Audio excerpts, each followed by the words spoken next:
जय हिंद जय हिंद। जय हिंद एवरीवन। जय हिंद। जय हिंद सभी को।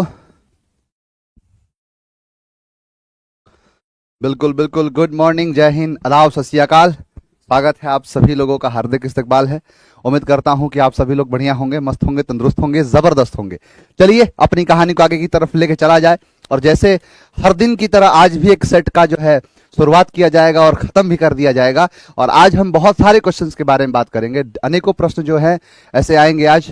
चलिए सर, वन वर्ड सब्स्टिट्यूशन कब करवाइएगा एयरफोर्स में? अच्छा, एयरफोर्स के बच्चे हैं, बहुत जल्द कराऊंगा बाबू। प्रैक्टिस में ही ज्यादातर वो सारी चीजें प्रैक्टिस की होती है, तो प्रैक्टिस का जो है ना सेशन जो चलेगा प्रैक्टिस का, वो मैं आपको करा दूंगा। चलिए, एकदम टाइम से ही आए हैं, एकदम टाइम से है भाई। चलो आगे बढ़ते हैं और धीरे धीरे बनेगा क्वेश्चन। चलो क्लास 4 यानी सेट 4 देखते हैं। और सेट 4 का जो पहला क्वेश्चन है वो शुरू होता है एक एमटीएस के प्रश्न से। धीरे धीरे अपने लेवल को उठाना है। एसएससी एमटीएस 30/9/2024 9 बजे से लेके 11 बजे तक का। 9 से 11 नहीं होगा, ये 1.5 घंटा होता है ना। हाँ, 10 साढ़े 10, कोई बात नहीं, खैर उससे मतलब नहीं है। यानी 30/9/2024 का पेपर है ये। और क्वेश्चन पूछा है कि Arun his bicycle to school every day. अब आप देखो, बहुत बेहतरीन सा क्वेश्चन है ये। और बहुत बहुत प्यारी चीज इसमें समझ में एक चीज आएगी कि यहां पर जो है Arun his bicycle to school every day. Question तो आपको पहले ही मिल गया होगा, आपने उम्मीद है लगाया भी होगा। यहां पर देखो, कह रहा है कि सर अरुण जो है अपने बाइकल को स्कूल तक, अब यहां जो है क्या करता है। देखो, बाइकल जो होता है ना, या बाईसाइकिल कह लो, बाईसाइकिल जो होता है, बाइक होता है, उसको हम चलाने को कहते हैं राइड। क्या होता है? राइड। गाड़ी, हमारे यूपी बिहार में देखोगे लोग ना बाइक को गाड़ी कह देते हैं। तो गाड़ी जो होता है वो 4 पहिया होता है। 4 पहिया वाहन को हम गाड़ी कहते हैं, उसको चलाने को हम ड्राइव कहते हैं। लेकिन जो ये खास करके कहा जाए कि जो बाइक है, इस बाइक को चलाने के लिए हम राइड कहते हैं और चलाने वाले को राइडर कहा जाता है ना। आई एम अ राइडर, तो ऐसे गाना भी सुना होगा। तो वहां पर है राइड। राइड का मतलब होता है चलाना। क्या चलाना? तो बाईसाइकिल चलाना, बाइकल चलाना, ये सारी चीजें। अब बात जो है कि सर अगर हम राइडिंग करेंगे, यानी राइडिंग क्या है, देखो एक एक चीज लिख देता हूं। राइडिंग यहां पर V4 है, राइड यहां पर V1 है, रोड यहां पर V2 है, रिडन तो दिया नहीं है, और राइड्स यहां पर V5 है। शब्द क्या है? राइड। अब आप देखो, मैं एक छोटी सी बात अगर आपसे कहूं, मैं इतना बस कहना चाहता हूं कि अगर आप बताओ कि सबसे पहले किसी को काटना भी होगा तो सर हम काटेंगे किसको? तो राइडिंग को। क्यों काटेंगे? क्योंकि सर राइडिंग एक V4 है और V4 का प्रयोग बिना एक्सिलरी वर्ब के नहीं आता। यानी राइडिंग का प्रयोग जब भी किया जाएगा तो इसके पहले या तो इज, या तो एम, या तो आर, प्रेजेंट में, पास्ट में या तो वॉज और या तो वर। तो is am are, was were. तो ऐसा तो कुछ दिया नहीं है, तो इसको काट दो।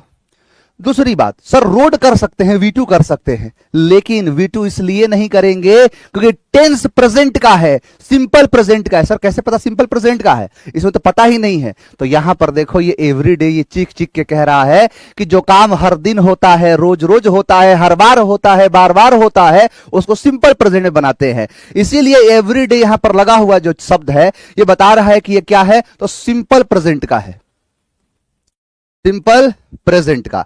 आपको मैंने सिंपल प्रेजेंट टेंस या टेंस वगैरह पढ़ाया है, तो उसमें मैंने बढ़िया से बताया था कि जो काम आप डेली करते हो, रेगुलर करते हो, यूनिवर्सली जो सही होता है, आपका इटर्नल ट्रूथ होता है, तो उसी में क्या होता है, आऊंगा बाबू, आऊंगा, बताऊंगा उसमें। तो यहां पर क्या है कि उसको हम सिंपल प्रेजेंट बनाते हैं। तो सर रोड भी कट गया।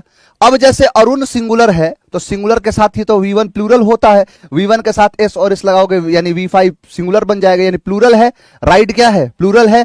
S इस लगा के इसका सिंगुलर बन जाएगा, तो होगा राइड्स। देख रहे हो, एक चीज को मैं ज्यादा सीधा ऐसे खींच देता, लेकिन आप एक प्रश्न नहीं सीख रहे। आपने बहुत सारी चीजों को समझा है कि कैसे पता चला कि सर सिंपल प्रेजेंट है, तो एवरीडे से। क्यों नहीं राइडिंग लगेगा? क्योंकि is am are was were के बिना नहीं आता।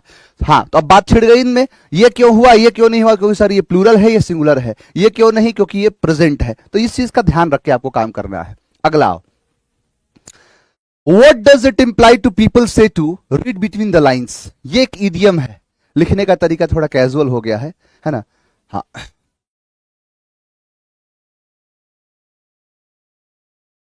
चलो कल के क्वेश्चन में बरसर्क, आप बाबू को एक बार फिर से क्वेश्चन देख लेना, फिर वहां पर तो सारी चीजें लिखी हुई हैं। चलो, यहां पर है read between the lines. Read between the lines का मतलब क्या होता है समझाता हूं। जैसे मान के चलो कि आपने एक लाइन लिखा, एक लड़की थी दीवानी सी, एक लड़के पे वो मरती थी, और फिर नीचे लिखा कि ट्रक निकल चुके हैं, मालिक से कहिए कि जल्दी संपर्क करे।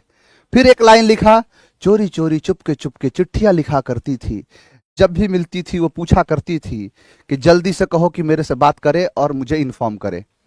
आपने देखा दो तरीके की चीजें हैं। पहला क्या है, तो सर इसका कोई मतलब ही नहीं है, ये काम की चीज है, इसमें कोई मतलब है नहीं सर, ये काम की चीज है। एक और लाइन इसमें कुछ लिख दिया। अब आप गौर से देखोगे तो इस लाइन के और इस लाइन के बीच में ये वाली लाइन है, ये काम की है। इस वाली लाइन और इस वाली लाइन के बीच की लाइन ये काम की है। इसे ही कहते हैं रीड बिटवीन द लाइंस। यानी जो इन दोनों लाइंस के बीच में जो लाइंस लिखी हुई हैं उनको समझना, उनको जो है पढ़ना, इसी को कहते हैं कि छुपे हुए अर्थ को समझना।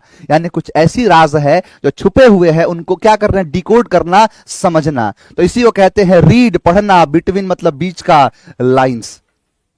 टू अवॉइड डिटेल्ड इंफॉर्मेशन, क्या अवॉइड करना डिटेल्ड इंफॉर्मेशन को? ऐसा कुछ नहीं होता है।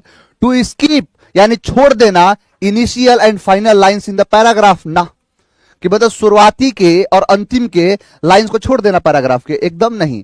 ये है to read with an ability to infer the meaning, यानी to read with an ability to infer the meaning. यही है इसका आंसर। बोलो सी, चाप दो। डी क्या है? गलत है।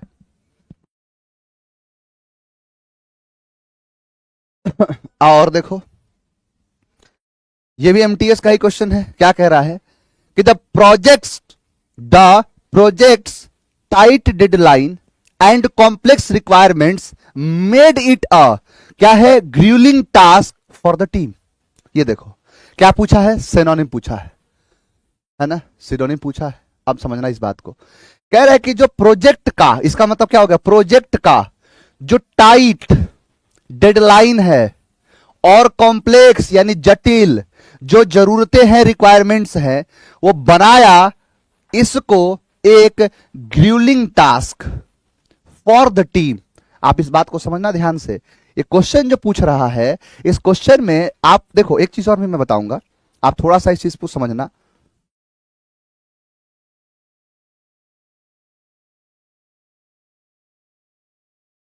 देखो इस चीज को आप समझना कि कभी भी कोई भी क्वेश्चन अगर सेंटेंस में है तो आपको एक सेंटेंस में पढ़ने की आदत भी बनानी पड़ेगी, क्योंकि आप सेंटेंस में जब पढ़ते हो तो आपको उसके अर्थ का जो शब्द है ना, उसका अर्थ थोड़ा थोड़ा समझ में आ जाता है।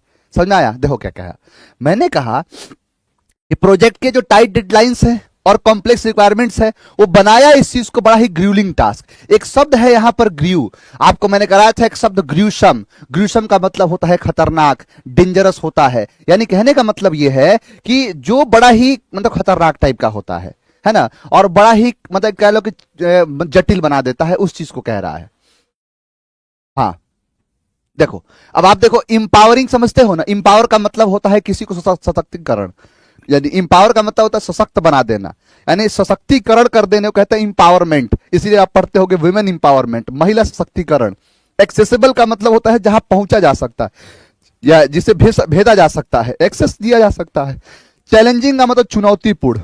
इंक्लूसिव का मतलब होता है, देखो इंक्लूसिव का मतलब होता है किसी चीज के सम्मिलित होना, यानी कोई भी चीज इसके अंदर ही है वो, उसे इंक्लूसिव कहते हैं। एक इंक्लूसिव होता है, एक्सक्लूसिव होता है। एक्सक्लूसिव मतलब छोड़ के और इंक्लूसिव मतलब मिला के। तो ये सारी चीजें हैं, आपको यही चाहिए था ना, ये पूरा लिख के लाया हूं, काहे चिंता कर रहे हो।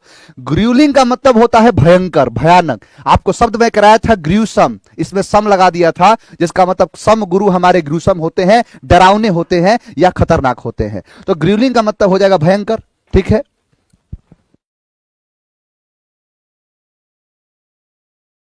डेंजरस। इंपावरिंग का मतलब होता है सशक्तिकरण, जैसे विमेन इंपावरमेंट। एक्सेसिबल का मतलब होता है पहुंचने योग्य या पहुंच योग्य, जो एक्सेस हो सकता है, वो सारी चीजें बताऊंगा प्रोजेक्ट के साथ क्यों लगा है, अभी बात करूंगा। चैलेंजिंग का मतलब होता है चुनौतीपूर्ण, चुनौतीपूर्ण यानी चुनौतियों से भरा हुआ। इंक्लूसिव का मतलब समेत, यानी जो जिससे सम्मिलित हुआ है।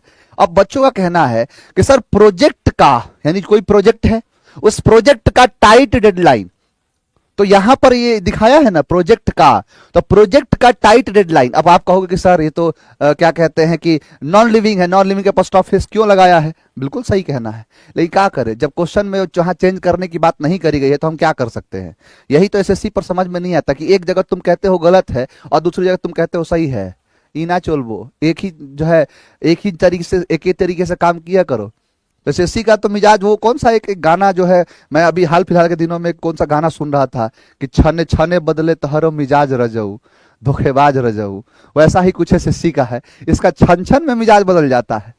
यानी कभी कहेगा कि हाँ ये गलत है, उसे क्वेश्चन दे देगा, अगर यही क्वेश्चन यहां दे दे तो कहेगा कि ऑफ करके लगाओ, tight deadline of the project कर देता। लेकिन यहां पर क्या किया, प्रोजेक्ट टाइट डेडलाइन, तो वही चीज है, छने छने बदले मिजाज रजऊ। The project tight deadline and complex requirements made it gruelling task. अब ग्रूलिंग का मतलब होता है बड़ा ही खतरनाक या फिर भयंकर, है ना? तो क्या हो जाएगा, इंपावरिंग सशक्ति तो होगा नहीं, पहुंचने योग्य नहीं, चैलेंजिंग। क्या हो गया, चैलेंजिंग। इंक्लूसिव मतलब समेत, मिला के। चलो आगे देखो, राकेश कमिटेड, राकेश ने कमिट किया द मिस्टेक। मिस्टेक मतलब क्या होता है कि जो गलती को, यानी राकेश ने, अब मिस्टेक के लिए जो होता है ना, गलतियां के लिए कमिट होता है, सुसाइड के लिए कमिट होता है, कि राकेश ने कमिट किया मिस्टेक को, and he must be convicted. Convicted का मतलब होता है दोषी पाना, नहीं कन्विक्शन होता है ना, कन्विक्शन पढ़ाया जाता है। तो कन्विक्टेड का मतलब होता है दोषी ठहराना। इसका क्या पूछ रहा है, एंटोनिम पूछ रहा है। तो कन्विक्टेड का मतलब होता है दोषी पाना, है ना। अक्विटेड का मतलब होता है दोष मुक्त कर देना, अक्विट कर देना, दोष मुक्त। पनिश का मतलब होता है सजा देना, है ना। तो क्रूसिफाइड का मतलब नहीं, क्रूशियल कर देना किसी चीज को, मतलब बना देना। सेंटेंसेस का मतलब भी होता है सजा देना, सेंटेंसेस टू डेथ, ऐसे होता है। क्या कहा मैंने कहा देखो क्या है, कन्विक्टेड। तो कन्विक्टेड का मतलब क्या होता है, अपराधी, ठीक है, अपराधी हो गया कन्विक्टेड। अक्विटेड का मतलब होता है अपराध मुक्त, अपराध से वंचित, अक्विट दोष मुक्त, एब्सॉल्व, है ना, एब्सॉल्व कराया है। पनिश्ड मतलब समझते हो, दंडित। क्रूसिफाइड का मतलब होता है किसी को, देखो इसके कई मतलब होते हैं। क्रूसिफाइड से शब्द बनता है क्रूशियल, बड़ा ही खतरनाक। क्रूसिफाइड का एक और मतलब होता है कि ऐसे किसी को, खास करके क्रिश्चियनिटी में है कि ऐसे देखोगे कि यीशु को, जो जीसस जो थे, जीसस क्राइस्ट थे, उनको सूली पर चढ़ा दिया गया था, उसके लिए शब्द इस्तेमाल किया गया क्रूसिफाइड। सूली पर चढ़ाना भी होता है ना, या किसी चीज को मतलब खतरनाक बना देना। सेंटेंसेस का मतलब दंडित होता है, कैपिटल पनिशमेंट टाइप का। तो अब बताओ, ये तीनों तो इसके सिनोनिम में निकले, ये भी सिनोनिम है, ये भी सिनोनिम है, ये भी सिनोनिम है। एंटोनिम पूछ रहा है तो क्या हो जाएगा, अक्विटेड, दोष मुक्त। आंसर है the detrimental attitude can always be cured with a cordial approach. Detrimental का मतलब होता है खतरनाक। आपको ये शब्द कराया था, डॉक्टरी अगर मेंटल हॉस्पिटल में कराओगे तो ये बहुत ही डिट्रीमेंटल होगा, है ना। यानी जो किसी, मतलब मान के चलो कोई आदमी चला गया मेंटल हॉस्पिटल में अपना इलाज कराने के लिए, ऐसा इलाज करेगा कि जीवन में कभी दोबारा बीमार नहीं पड़ेगा, है ना, दिमाग काम करना बंद कर देगा। तो वही कह रहा है कि डिट्रीमेंटल का मतलब होता है हानिकारक। अगर डॉक्टरी मेंटल हॉस्पिटल में कराओगे तो वो क्या होगा, तो डिट्रीमेंटल होगा, हानिकारक होगा। अब समझो, यहां पर अनमाइंडफुल, माइंडफुल का मतलब होता है दिमाग से, और अनमाइंडफुल मतलब बेदिमाग, जो बद दिमाग है, जो बेकार के दिमाग का है, वो है।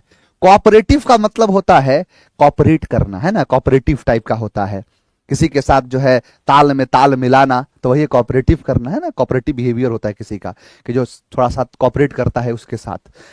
यहां देखो, डैमेजिंग का मतलब होता है किसी चीज को क्षतिग्रस्त कर देना, और सोशल का मतलब होता है सामाजिक। अब समझो, आप समझो इस चीज को, क्या पूछा है, सिनोनिम पूछा, साफ साफ दिख रहा है कि यहां पर अनमाइंडफुल का मतलब तो पागलपन हो जाएगा, पागल है, मतलब जो है अनमाइंडफुलनेस को पागलपन कहेंगे, ये तो पागल है। ये क्या है, माइंडलेस। हाँ, कोऑपरेटिव मतलब किसी का सहयोग करना, सोशल मतलब सामाजिक। तो यहां पर डैमेज कर दिया, यानी डैमेजिंग। तो आंसर क्या हो गया, सी। देखो पूरा लिखा हुआ है, सब कुछ लिखा हुआ है आपके लिए।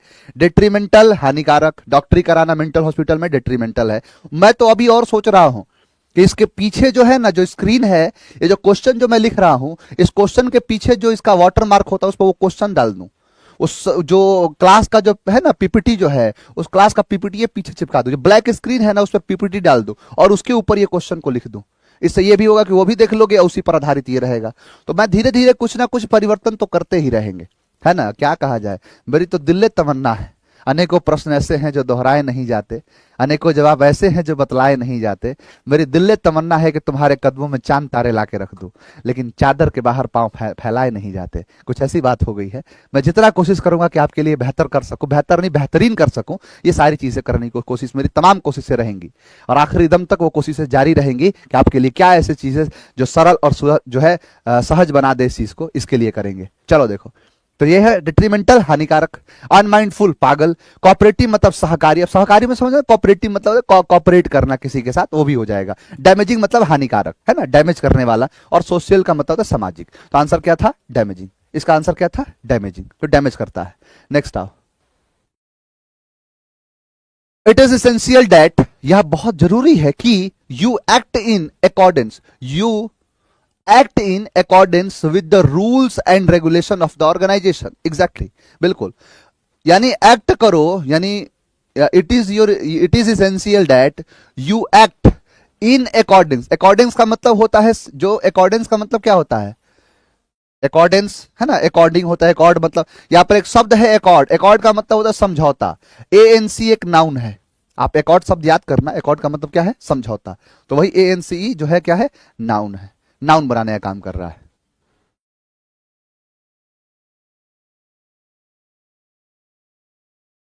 चलो, तो अकॉर्ड मतलब समझौता है, ठीक है, यानी एक्ट करो उसके, यानी एक तरीके से कंप्लाई करना, पालन करना। ऑब्जर्व का मतलब होता है निगरानी करना, ओबे मतलब होता है पालन करना, फुलफिल का मतलब होता है पूरा करना। तो कंप्लाई करना यानी किसी चीज को पालन करना, है ना। कंप्लाई मतलब होता है किसी के हिसाब से चलना। तो एक्ट विथ योर जो है accordance. Next, he needs to as his exams are approaching। देखो, एक शब्द बड़ा आजकल कॉमन चल रहा है, अप्रोचिंग। जैसे आप कभी वंदे भारत में बैठना, और वंदे भारत में देखोगे ना, तो वंदे भारत में आजकल, हालांकि पहले जो है फ्लाइट वगैरह में यूज किया जाता था कि कोई भी, जैसे मान के चलो कोई मुंबई से दिल्ली के लिए फ्लाइट उड़ी, मुंबई से मान लो दिल्ली से अगर कोई पटना के लिए फ्लाइट उड़ान भरी है, तो यहां से उड़ी, उड़ने के बाद जैसे वो पटना पहुंचने वाली होगी, तो उसमें जो पायलट है वो अनाउंस करेगा, और अनाउंस में क्या कहेगा कि we are approaching Patna, we are approaching Patna, please fasten your seat belt, अपने कुर्सी की पेटी बांधे रहे, हम जो है पटना पहुंचने वाले हैं। तो वी आर अप्रोचिंग, अप्रोचिंग का मतलब होता है पहुंचना। और यही अनाउंसमेंट पहले की ट्रेन में अनाउंसमेंट तो होता नहीं था, है ना। तो इसीलिए आज जैसे वंदे भारत नए ट्रेन 18 है, इसका नाम, पुराना नाम क्या है? ट्रेन 18, यानी उसको 2018 में बनाया गया था। तो 18 में बना, तो उस समय टेक्नोलॉजी बहुत आ चुकी थी। तो उसी में चीजें क्या हो गई कि वहां पर क्या कर दिया गया कि उसमें भी जैसे मान के चलो कोई अगर यहां से मान लो कि कोई पटना से वंदे भारत चली, और उसका अगला स्टॉपेज जो है वो ना, मान लो इसका अगला स्टॉपेज है वाराणसी। तो अब ये जो अनाउंसमेंट जैसे इसमें वाराणसी के पास पहुंचने आएगी, तो इसमें अनाउंसमेंट होगा कि we are approaching Varanasi, we are approaching Varanasi. तो हम वाराणसी क्या है? पहुंच रहे हैं। तो ये शब्द बड़ा अच्छा है, इस शब्द को हाईलाइट कर लेना। तो अप्रोचिंग बड़ा अच्छा शब्द है, आप कई जगह सुनोगे तो ये चीज है कि he needs to as his exams are approaching, क्या है? Bury himself in, learn the ropes, hit the sack और हिट द बुक्स। आपको देखने से ही लग रहा होगा कि सर अगर यहां किताबों की बात करी गई है तो किताबों की बात करी गई, सॉरी एग्जाम्स की बात करी गई है, तो एग्जाम्स में क्या काम आएगा? तो किताबों का ज्ञान। तो वही चीज क्या है? Hit the book. अब समझो, अब चारों का मीनिंग में समझा देता हूं, है ना। सर क्या ये क्वेश्चन को नोट करना है? प्लीज नहीं बाबू, काहे नोट करना है? आपके पास जो पहले से ही इसकी PDF जा चुकी है, और आप उस PDF को खोल के देखिए, आपको जो मन करे वो करिए, उससे मुझे कोई दिक्कत नहीं है। चलो आप देखो, यहां पर क्या है कि हिट द बुक है। हिट द बुक का मतलब होता है कि पढ़ाई में एक तरीके से डूब जाना, मतलब बहुत ढंग से किसी पढ़ाई को करने को कहते हैं हिट द बुक्स, यानी बड़ा ही ध्यान से, जो नहीं कहते हैं कि बड़ा डीप तरीके से पढ़ना, वही चीज कहलाता है हिट द बुक्स। तो हिट द बुक्स का मतलब होता है कि जब ये क्या है कि मतलब एक तरीके से समझ लो कि बहुत बढ़िया से पढ़ाई करना। जैसे आप लोग तो बढ़िया से पढ़ते हो नहीं, आप लोग तो बस मोबाइल पे वीडियो चला लेते हो, देखते रहते हो, किसी का मैसेज आता है, सर को करते हो बाय, उसको करते हो हाय। तो ये चीज नहीं, जो एकदम ढंग से पढ़ना, डेडिकेटेड पढ़ना, उसे कहते हैं hit the books. Hit the sack का मतलब होता है सोने जाना। सैक का मतलब होता है बोरा। पहले के जो लोग थे वो सोने के लिए तकिया नहीं होता था, वो लोग घास फूस एक बोरे के अंदर भर लेते थे। आज भी देखोगे आदमी सो जाता है, तकिया को थोड़ा ठोक ठाक के जैसे ना सही से करके उसको बढ़िया करके उसको सोता है। तो पहले के लोग ना बोरे को हिट करते थे, मारते थे कि बढ़िया से जो घास फूस है वो सही हो जाएगा, फिर आराम से सोएगा आदमी। तो वो है हिट द सैक का मतलब सोने जाना। लर्न द रोप्स का मतलब, रोप्स मतलब रस्सियां, तो रस्सियों को समझना, यानी रस्सी को समझने का मतलब किसी काम को, किसी क्रियाकलाप को करने से पहले उसको सारी चीजों को समझना, ये कहलाता है। बरी हिमसेल्फ इन, किसी के अंदर किसी को दफन कर देना, यानी किसी में डूब जाना बढ़िया से। चलो चलो आगे बढ़ते हैं।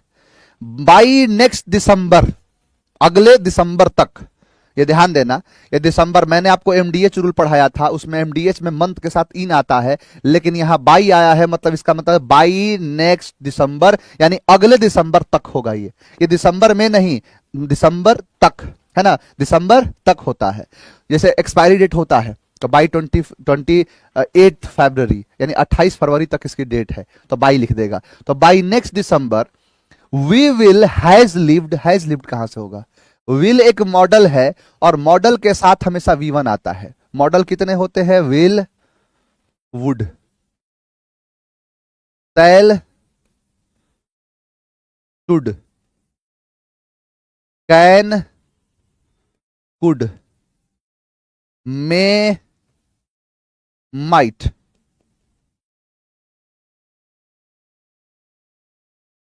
क्या है? Will, would, shall, should, can, could, may, might, और एक और है मस्ट और ऑट टू।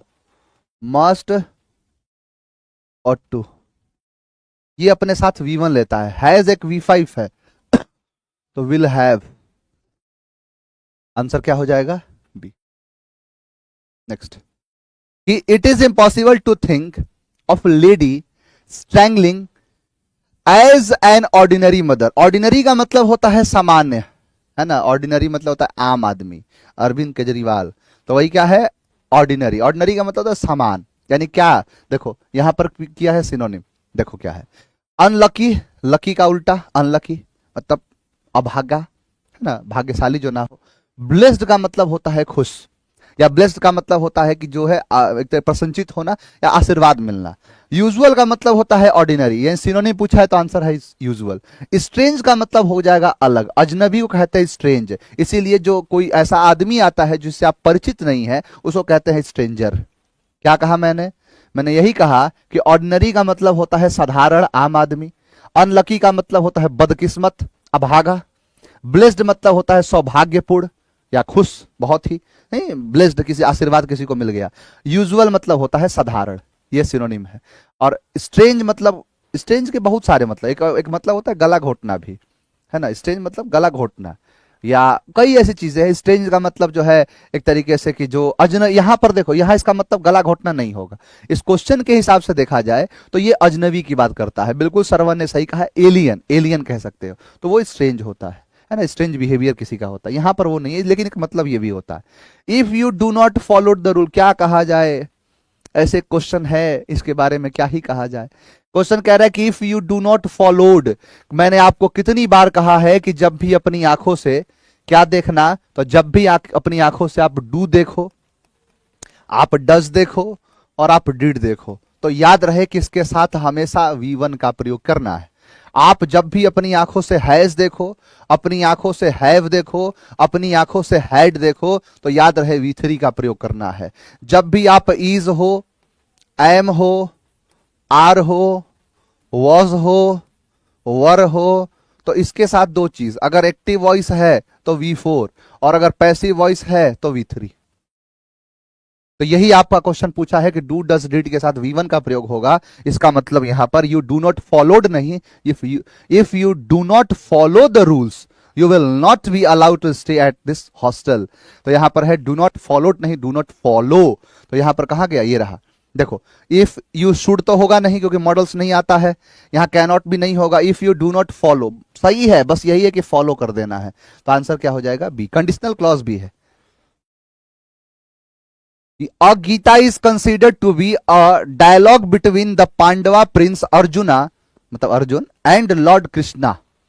आप सभी जानते हैं गीता क्या है, भगवत गीता। गीता वो उपदेश है जिसको जब अर्जुन अपने रथ पर बैठे और अपने सभी सगे संबंधियों के खिलाफ लड़ाई करने के लिए आते हैं तो उनसे तीर नहीं चलाई जाती है, और जब तीर नहीं चलता है तो पूछते हैं उनके सारथी भगवान कृष्ण और पूछते हैं कि तुमसे तीर क्यों नहीं चल रहा है, तो कहा कि कैसे तीर चलाया जाए, अपने हैं, अपनों पर कैसे जो है लाठियां बरसाई जाए, अपनों पर कैसे तीर बरसाया जाए।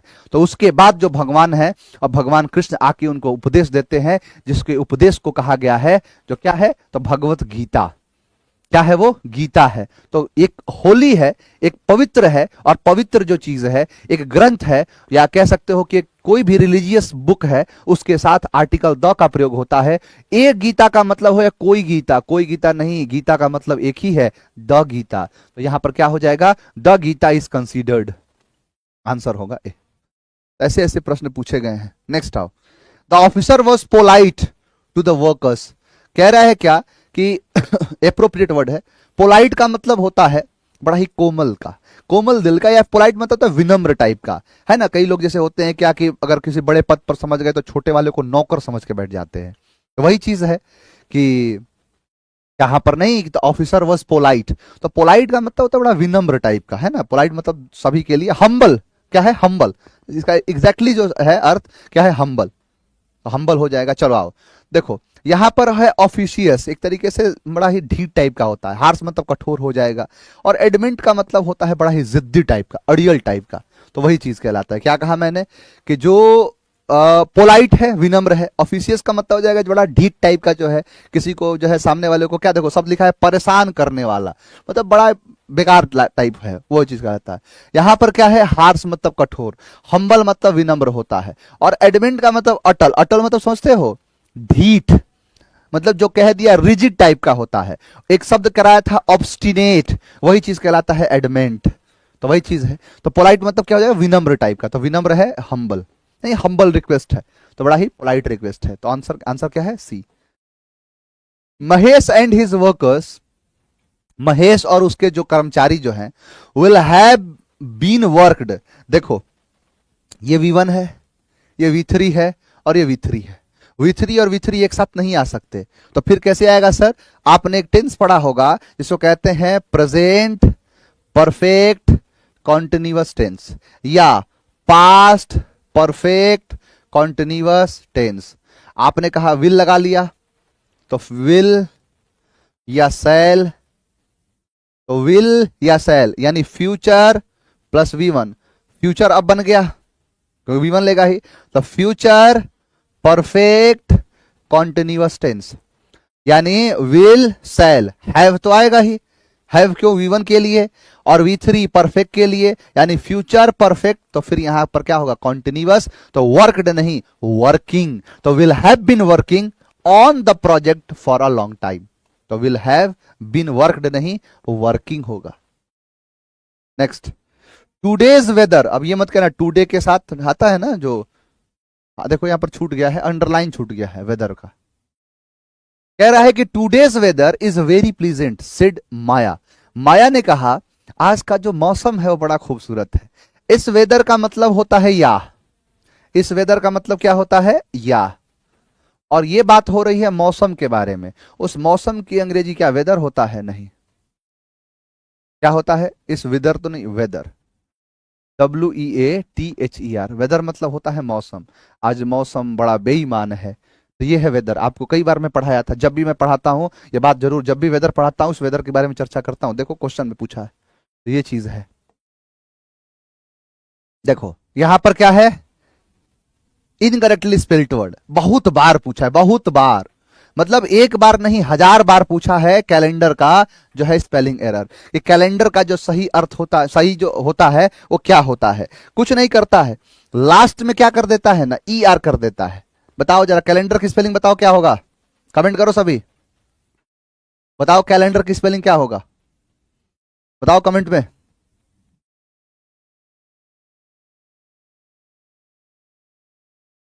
CAL, हाँ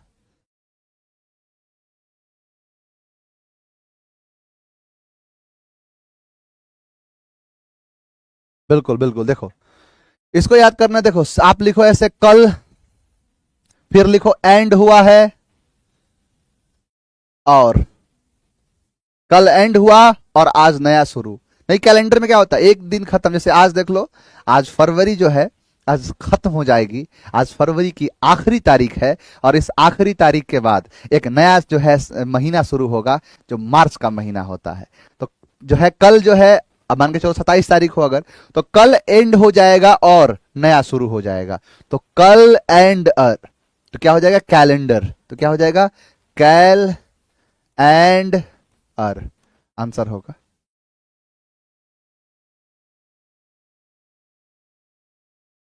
नेक्स्ट,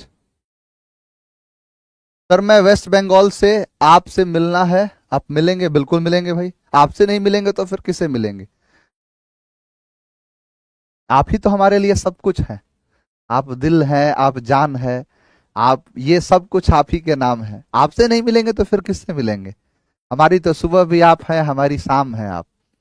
आपसे नहीं मिलेंगे तो फिर किससे मिलेंगे? बिल्कुल मिलेंगे। आ जाओ पटना, भागते जल्दी आओ पश्चिम बंगाल से। चलो, हाँ पश्चिम, रसोगुल्ला लेके आना, लेकिन रसोगुल्ला बड़ा बेहतरीन होता है वहां का। मीट जो है, मीठा is smart than, smart than नहीं होगा। अब देखो यहां पर क्या है, सीधा सीधा दिख रहा है कि सर देन का प्रयोग तब करते हैं जब कंपैरेटिव होता है। स्मार्ट का smarter, smarter, smarter than many other, हाँ किड्स इन द स्कूल।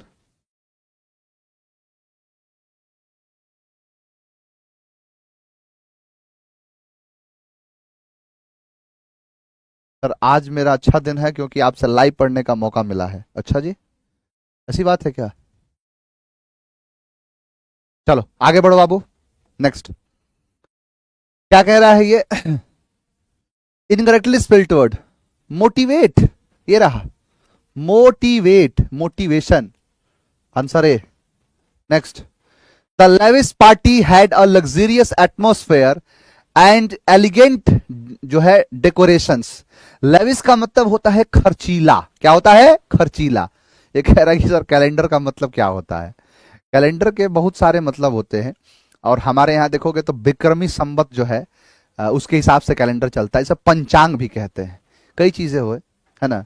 तो कैलेंडर तो खास करके ग्रेगोरियन कैलेंडर जो है वो हम इस्तेमाल करते हैं, लेकिन हमारे जो धर्म है, जो कहा जाए सनातन धर्म है, वो मतलब पंचांग से चलता है। नहीं पढ़ते हैं कि जो है कभी चैत होता है, कभी जो है उसके बाद श्रावण होता है, भादो होता है, आषाढ़ होता है, ऐसी कई चीजें हैं। चलो, रमजान भी स्टार्ट हो जाएगा, बिल्कुल।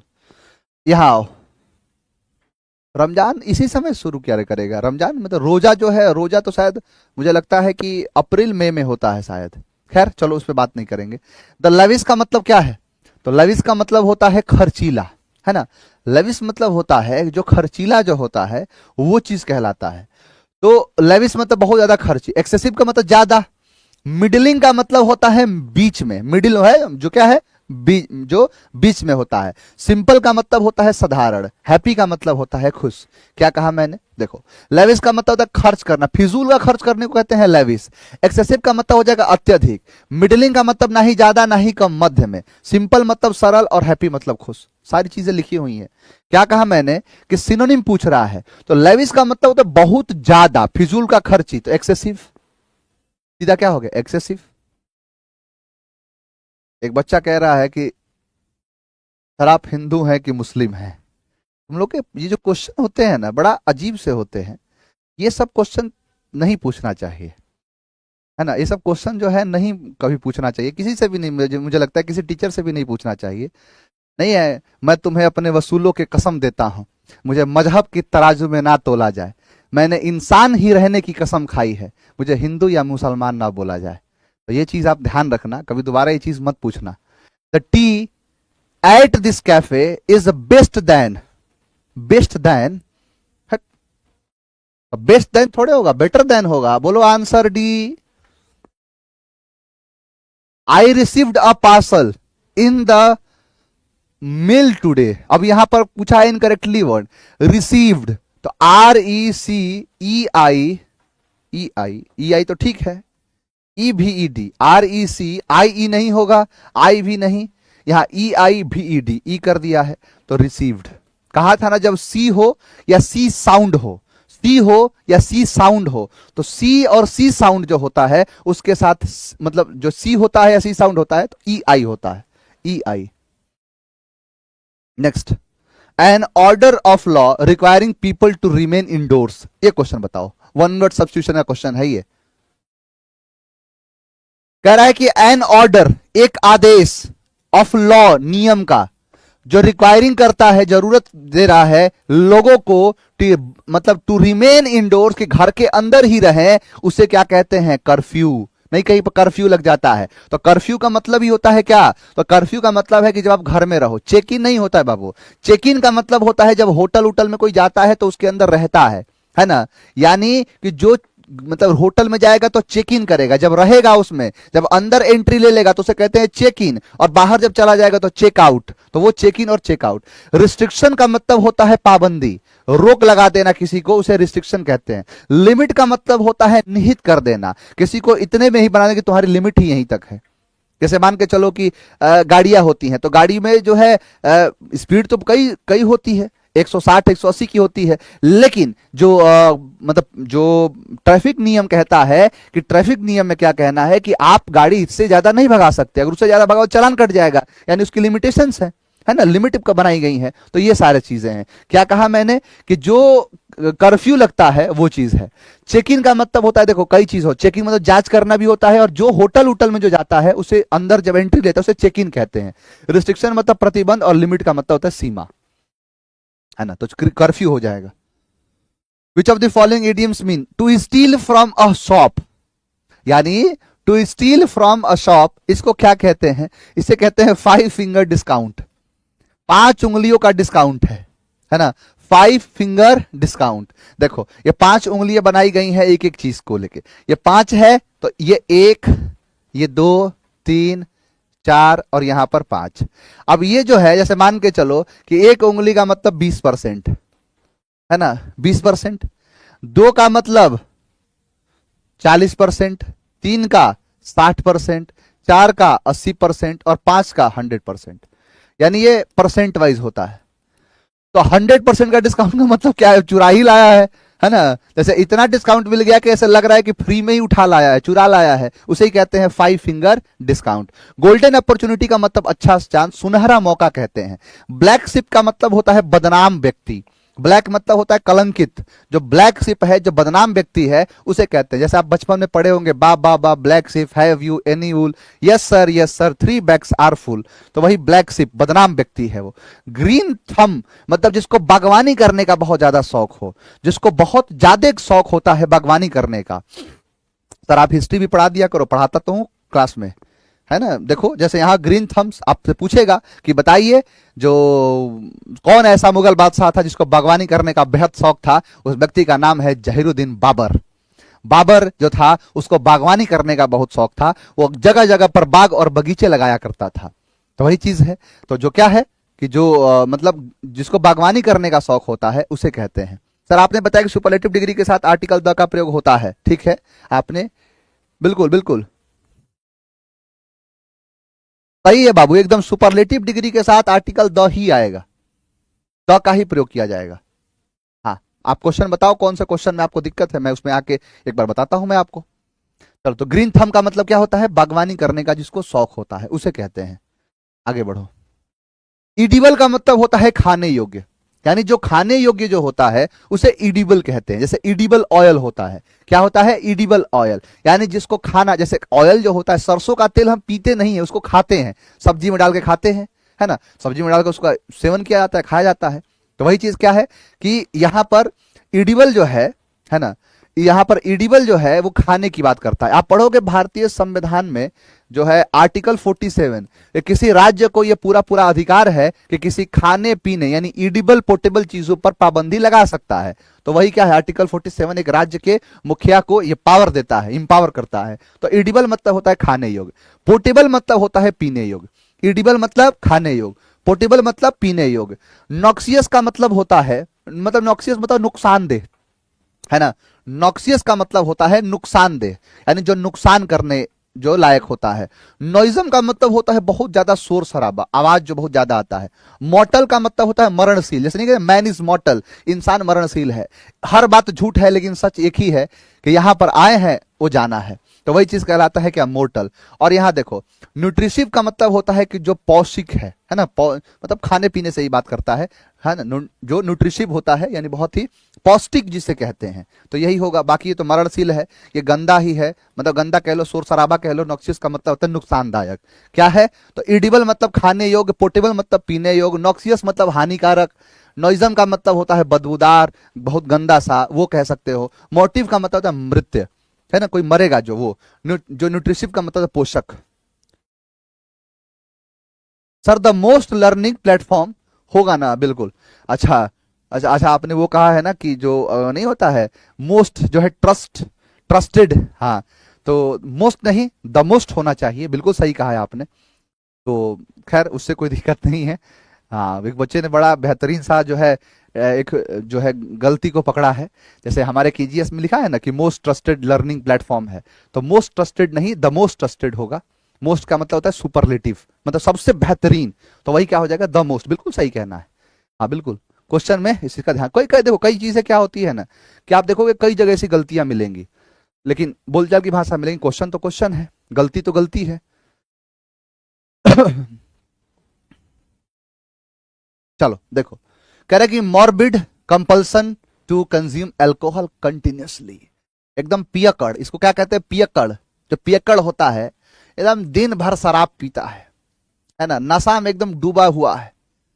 तो दिन भर जो शराब पीता है, जिसको एकदम जरूरत है, उसको समझ लो कि उसको शराब की लत लग चुकी है, शराब के बिना वो रह नहीं पाता है। मैनियक का मतलब होता है पागलपन, और डिप्सोमैनिया मतलब होता है शराब के लिए पागल। मैनिया एक शब्द है जिसका मतलब पागलपन, है ना। यहां पर क्या है, डिप्सोमैनिया। सर आपसे क्वेश्चन पूछना है, लेकिन कैसे पूछे, पूछो जैसे पूछना है, पूछो जो पूछना है, ask what you want to, जो भी है। हाँ, तो डिप्सोमेनिया कहलाता है। क्लेप्टोमेनिया का मतलब होता है, क्लेप्टोमेनिया कहलाता है जिसको चोरी करने का जो है वो पागलपन हो। चोरी जो करता है, मतलब चोरी का एक जो है, उसको हर बात में, मतलब हर चीज में एक पागलपन, कुछ भी देगा तो चुराने का सोचेगा, तो वही है क्या, क्लेप्टोमेनिया।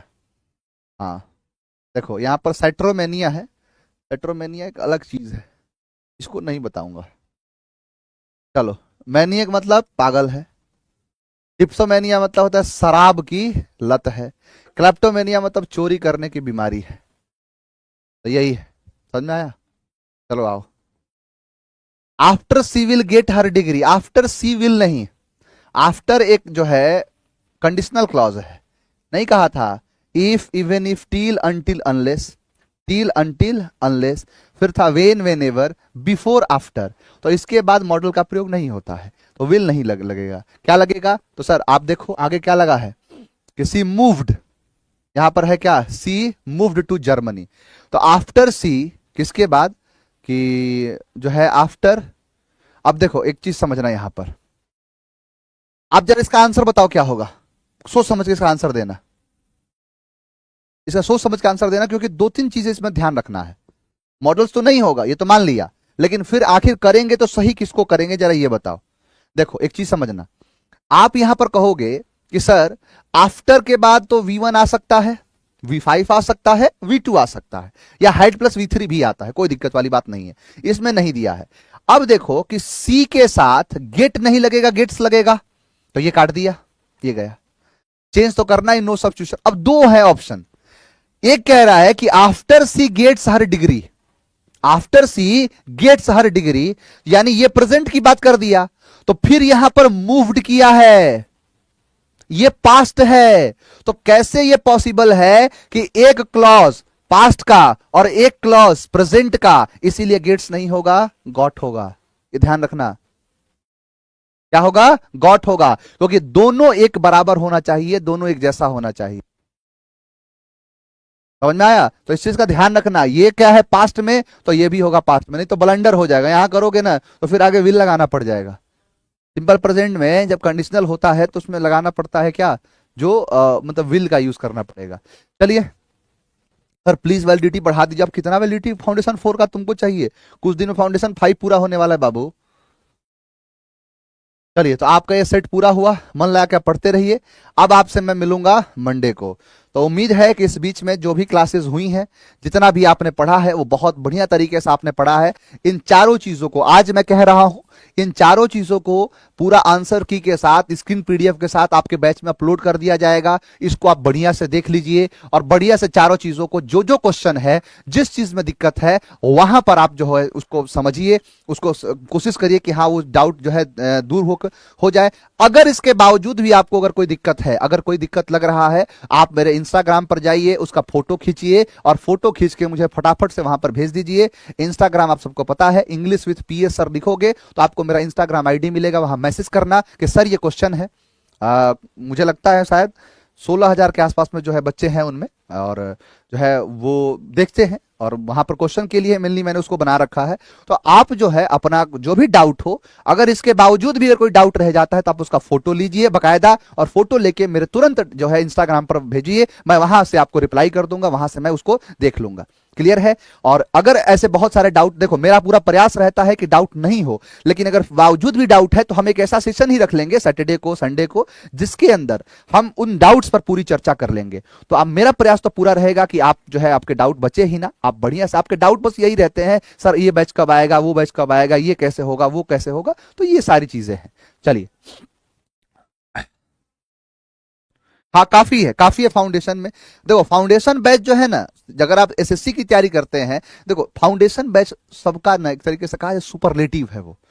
जो क्या है वो सुपरलेटिव है वो, तो सुपरलेटिव है तो फिर उसको पढ़ने के बाद कोई डाउट नहीं रहेगा। एक आपने फाउंडेशन ले लिया, देखो मैं एक चीज बताता हूं, एक आपने फाउंडेशन ले लिया और एक तेजस ले लिया, माई का लाल कोई नहीं है कि आपको हरा सकता है, ये चीज ध्यान रहे। तो मन लगा के आप पढ़ते रहिए, सारी चीजों को कंप्लीट करिए। मिलेंगे आपसे मंडे को, और मंडे को और बेहतर